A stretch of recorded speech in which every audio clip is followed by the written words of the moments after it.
Talwisu farjin utawi kotoran farji, kemaluan. Iku mujib istinja'i, mewajibkan istinja.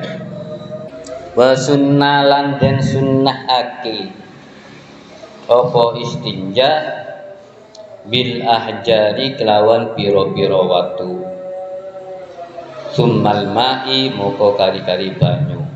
Yujzi'u mencukupi apa ma'un banyu. Au salasu ahjarin utawa telu piro-piro watu. Yungki kang iso membersihkan sapa wong biha kalawan salasu ahjar ainan ing kahanan. Kahanan itu ya barangnya ya. Umpama kita mengeluarkan air kencing, berarti kencingnya itu namanya ainan. Wa sunnalan dan sunnahake opo al-itaru ganjil. Opo al-itaru mengganjilkan. Walau bi atrofin lan senajan kelawan piro-piro pucuk salasatin kang telu hasolah hasil opo istinja. Bikulli mashatin kelawan saben-saben gusapan lisa iril mahalli kadui sekereni atau sisani tempat. Wasyartu utawi syarate istinja iku la yajifu ora garing, la yajifu ora kering atau ora garing apa khorijun perkara kang metu, wala yatro ulan ora anyar teko atau ada sesuatu yang baru datang, opo ghairuhu wala yatrulan ora ono perkara kang anyar teko, tidak ada sesuatu yang baru datang, opo ghairuhu liyani kharij, walan yantaqilan lan ora pindah apa kharij. Istinja, apa istinja itu? Istinja itu izalatul kharij an-najis, menghilangkan sesuatu yang keluar dari farji yang najis ya. Menghilangkan sesuatu yang keluar dari farji, tentu sesuatu itu najis. Kemudian yang dimaksud farji, nah sekarang menghilangkan sesuatu yang keluar dari farji. Farji itu artinya sendiri kan lubang. Jadi zakar kalian, zakar jalan depan itu namanya farji, bisa disebut dengan farji kemaluan itu ya. Kemudian yang belakang juga disebut dengan farji. Yang perempuan yang di depan itu farji, kemudian yang belakang juga farji. Secara umum ya, kalau melihat farji itu artinya farjun itu lubang ya. Sesuatu yang keluar dari jalan depan dan jalan belakang ini, apapun yang keluar dari situ, dari depan, dari belakang, itu baik yang keluar itu sesuatu yang biasa atau yang tidak biasa. Contohnya sesuatu yang biasa, yang keluar dari jalan depan kita kencing, normal kencingnya ya. Kalau putih misalnya, tapi kan ada baunya, itu namanya normal. Kadang-kadang agak kekuning-kuningan, itu kencing ya, normal juga. Tapi ada kadang-kadang yang tidak terbiasa, tidak biasa keluar, misalnya keluar darah. Kan ada orang yang keluar dari kemaluannya, yang keluar bukan kencing tapi darah keluar. Apalagi yang keluar dari jalan depan, yang bukan kencing, madhi, mani, terus wadi ya. Pokoknya apa saja yang keluar dari jalan depan atau dari jalan belakang, baik yang lumrah atau yang terbiasa atau yang tidak terbiasa. Yang biasa ya biasa, kotoran sudah. Kalau kita makan membuang kotoran itu sudah biasa. Justru umpama ini bukan kekurangan manusia ya. Justru dengan kekurangan ini menjadi sempurna manusia. Jadi ada orang tidak berak, justru tidak normal. Dia disebut dengan normal karena bisa berak, mengeluarkan kotoran dari jalan belakang. Jadi jangan dianggap ini mengeluarkan kotoran terus orang itu dianggap kurang atau tidak sempurna atau jelek. Justru kalau tidak membuang air besar orang itu kurang juga. Nah, ya buktinya banyak orang yang karena tidak bisa berak masuk ke rumah sakit, banyak. Bukan hanya 1-2 contohnya itu. Artinya orang yang mengeluarkan kotoran dari jalan belakang atau buang hajat atau buang air besar itu normal. Apa saja yang keluar, baik itu biasa yang keluar atau di luar kebiasaan, maka diwajibkan untuk istinja. Cuma yang lebih utama itu menggunakan keduanya, bukan hanya air saja. Walaupun ada air, di sini kan banyak air. Cuma yang baik itu pakai batu dulu, baru setelah itu air. Kenapa seperti itu? Karena batu itu menghilangkan ain, menghilangkan kahanan apa barangnya ya. Kalau umpama kalian beraknya itu bisa hilang dengan batu, baru nanti diikuti dengan air. Air itu sebagai untuk menyucikan saja ya. Kalau dengan batu kan tidak suci. Kalau hanya dengan batu tidak suci, tapi setelah dengan batu baru diikuti dengan air baru suci ya. Atau dengan batu saja tapi sampai bersih, sampai hilang semuanya dengan baunya. Yang dianjurkan itu, yang disunahkan itu bisalah sati ajari dengan 3 batu, atau 1 batu tapi menempati 3 batu biatrofin salasin, yaitu dengan pucuk yang ada yang pucuk 3. Ada batu misalnya pucuknya 3, artinya pojoknya ada 3, itu bisa berarti sudah menempati 3 batu. Caranya bagaimana? Umpama kalian berak, syaratnya beraknya itu pertama tidak kering. Kalau sudah kering nggak bisa ya. Kalau sudah kering harus pakai air. Kalau sudah kering. Kedua, tidak cair, mincret ya, tidak mincret. Kalau mincret kan repot pakai batu. Ya, ketika digosok akan ikut pindah ya. Jadi syaratnya tidak mincret. Kemudian yang ketiga, najis yang satu yang telah dihapus itu, digosok itu tidak pindah ke tempat yang lain. Jangan-jangan nanti ketika di sini sudah dihapus, nanti pindah ke tempat yang lain. Berarti kotorannya harus normal, ya, tidak mincret. Ya, di sini 3 batu, sekiranya 3 batu ini bisa membersihkan materinya atau sesuatunya ya. Disunahkan ganjil. Umpama 3 tidak cukup, maka diganjilkan menjadi 5. Masih kurang misalnya, bisa sampai 7, pokoknya sampai bersih. Nah, syaratnya ya, ini syaratnya wasyartu la yajib fakharijun wala yatra'u ghairuhu. Syaratnya pertama, sesuatu yang keluar itu tidak kering, kemudian tidak datang najis yang baru.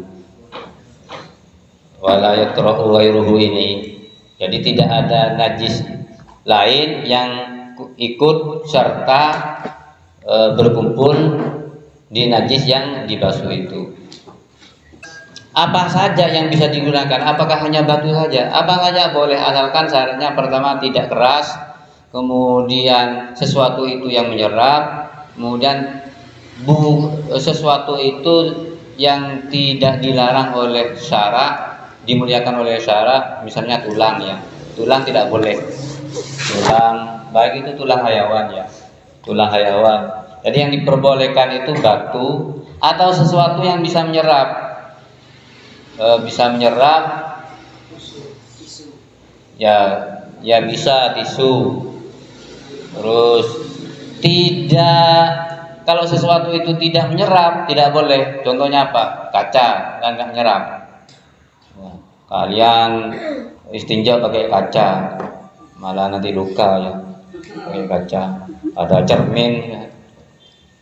Cermin le-le. Terus mau pakai istinja, nggak boleh karena nggak nyerap. Kayu misalnya, kayu kering-kering itu boleh pakai kayu, kan nyerap. Tulang nggak boleh, tulang nggak boleh, di samping nggak nyerap, kemudian termasuk yang muhtarom ya, ya artinya dimuliakan oleh syara. Nah, terus lagi syaratnya bera atau kencing itu tidak keluar dari tempat keluarnya. Ya umpama kemaluan ya, kalian kemaluan kencing sampai merembet kemana-mana, akan pesan ya, agili itu bebong misalnya, nggak bisa pakai ini, pakai batu nggak bisa ya. Sampai apa enggak joil halalar. Terus kemudian batunya atau yang digunakan untuk membasuh itu syaratnya harus suci, tidak boleh sesuatu yang najis. Untuk menyucikan sesuatu yang najis malah menyucinya dengan sesuatu yang najis tidak boleh, tidak menjadi suci. Sesuatu yang najis tidak bisa menyucikan sesuatu yang najis ya. Nah, ini bisa dijadikan pelajaran. Artinya kalau kalian misalnya mau bersedekah, bersedekah itu kan untuk membersihkan harta. Tetapi kalian bersedekah dengan barang colongan, barang colongan itu kan haram hukumnya. Kalian bersedekah dengan barang yang haram, ya tidak boleh ya, ya tetap haram. Oh ini kalau di Takrirat As-Sadidah ini, Takrirat As-Sadidah ini di syarahnya itu yang disunnahkan lebih rinci lagi ini. Taqdimul ma lil qubul likai la tanajjasa yaduhu isna'a tangkiyatid dubur. Mendahulukan air untuk kubul, untuk jalan depan ya, untuk kemaluan. Kemudian takdimul istinja ala wudu, dahulukan istinja, bersih-bersih dulu, sucikan dulu kemaluannya terhadap wudu, jangan wudu dulu. Kan syaratnya wudu itu kan harus bersih, harus suci. Kemudian ayyakhudha farjahu baina isbaihi as-sababah wal wusta. As-sababah itu apa? Sababah bahasa Arabnya sababah. Loh, lupa kan? Sababah ini, sababah wusta yang ini. Nah, ketika kalian itu istinja, kemaluannya itu megangnya dengan ini, cipet, ya, cipet, ya, bukan diginikan. Kemaluannya bisa bergem begini, ya. Dijepit gini, nah, terus diginikan ya, dengan air atau dengan batu. Tapi setelah itu langsung yang jepit ini langsung meret. Ya. Peret gini. Ya. Nah, ini ya, peret. Supaya keluar semuanya. Karena banyak orang ya ketika mengeluarkan kencing karena tidak keluar semuanya, akhirnya ketika sholat keluar. Atau setelah wudhu ya keluar di sarungnya. Harus diperet ini. Ya. Itu yang laki-laki. Kalau yang perempuan ditekan ya. Ditekan sambil diperet kecil pelan-pelan. Ditekan terus dipijet supaya keluar. Kalau kencing ya caranya, kalau kencing duduk begini. Kalau kencing jangan duduk begini kalau kencing. Apalagi berdiri begini, gak tuntas. Kalau ingin tuntas duduknya begini. Ini duduknya begini ya. Pas aja lagi lah ya. pegang gini. Pegang. Kakak ini umpama contohnya sarung ya. Ini dulu contohnya ulama itu mencontohkan di luar, nggak jeding seperti sekarang, karena yang ngarang-ngarang kita kan dulu ya, zaman-zaman dulu itu contohnya itu di sahro, artinya di lapangan-lapangan, tempat-tempat yang lebar ya. Di belakang misalnya. Dulu kan kalau kencing berak kan nggak ada yang di dalam rumah, makanya di dulu di luar semuanya. Kalau umpama kalian di sungai misalnya, di sungai, ini dijelaskan di kitab ini kalau berak dianjurkan ini tidak terlalu diangkat ke atas, tapi caranya pelan-pelan secara bertahap, syai'an fasyai'an, begini diginikan ya, terus diginikan. Ini sekiranya tidak ke bawah ya, jangan sampai ke bawah merembet ke tanah ini. Khawatir nanti kalau kencing umpama kena, baru kalau sudah ke bawah semuanya, baru diginikan sudah. Artinya kenapa tidak dikatakan? Khawatir kalau dikatakan kan auratnya terbuka keluar ya. Kalau di pondok, di genggong santri itu kan di sungai ya. Itu begini kalau pakai sarung itu. Jadi sarung itu ini dilepas begini ya. Jadi ini sambil duduk begini. Ini air misalnya, airnya sampai sini misalnya, sampai sini airnya. Duduk sampai gini. Sampai ke atas begini ya. Nah, dia lepas sudah. Bukan belum sampai ke air langsung baca begini ya. Belum ya. Setelah itu baru doa ya. Nah, sekarang kalau kalian masuk WC itu doanya gimana?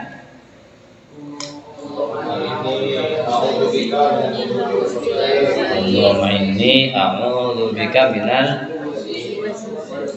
khabthi wal khaba'ith. Kemudian kalau keluar, Alhamdulillahilladzi adhaba annil adza wa afani. Doanya jangan lupa ya, banyak orang celaka, banyak orang jatuh sakit, mau temu mateh menjeding, mau temu mateh mengisi, banyak ya, karena doanya lupa doa ya. Jadi masuk. Kemudian kalau masuk kakinya yang didahulukan yang mana? Kiri dulu kalau ke WC, nanti keluarnya kanan. Kalian gak usah mikir, tadi biasakan. Kalau kalian terbiasa nanti walaupun kalian lupa, gak mikir akan masuk dengan kaki kiri dulu dan ya. Sama dengan kalian ke masjid. Ke masjid kalau kalian ingat pertama ya mulai dari sekarang. Saya mau masuk dari kanan kaki kanan misalnya, kaki kanan. Nanti kalau sudah niat pertama seperti itu sudah untuk kedua kalinya, tiga kalinya dan seterusnya tanpa kalian pikir sudah malaikat yang ngatur sudah. Ya, akan masuk dengan sendirinya dengan kaki kanan. Kalau keluar dengan kaki yang kiri. Sama halnya dengan kalian makan. Makan kalau tidak dibiasakan, ya sulit untuk membiasakan itu. Makan kanan kiri, apalagi yang dimakan ada dua. Di sini kerupuk, di sini ikan. Ikan dimakan kerupuk, ikan makan kerupuk kanan kiri. Ya. Itu sudah keluar dari sunnah juga ya. Jadi makan ya sudah, makan itu harus dengan tangan kanan. Jadi taruh saja. Adapun makan kanan kiri itu kebiasaan budaya barat ya, pakai garpu itu. Jadi yang sini sendok, kemudian garpu untuk memegang ikan biasa. Jadi ambil nasi, ini ikannya. Walaupun kerupuk, kalian jangan dibiasakan. Kadang-kadang makan sini, kerupuknya pegang sini. Taruh saja. Habis makan selesai ini ambil kerupuk, ikannya juga seperti itu. Jangan diikut-ikutan yang ini khusus yang jelek saja ya. khusus akela.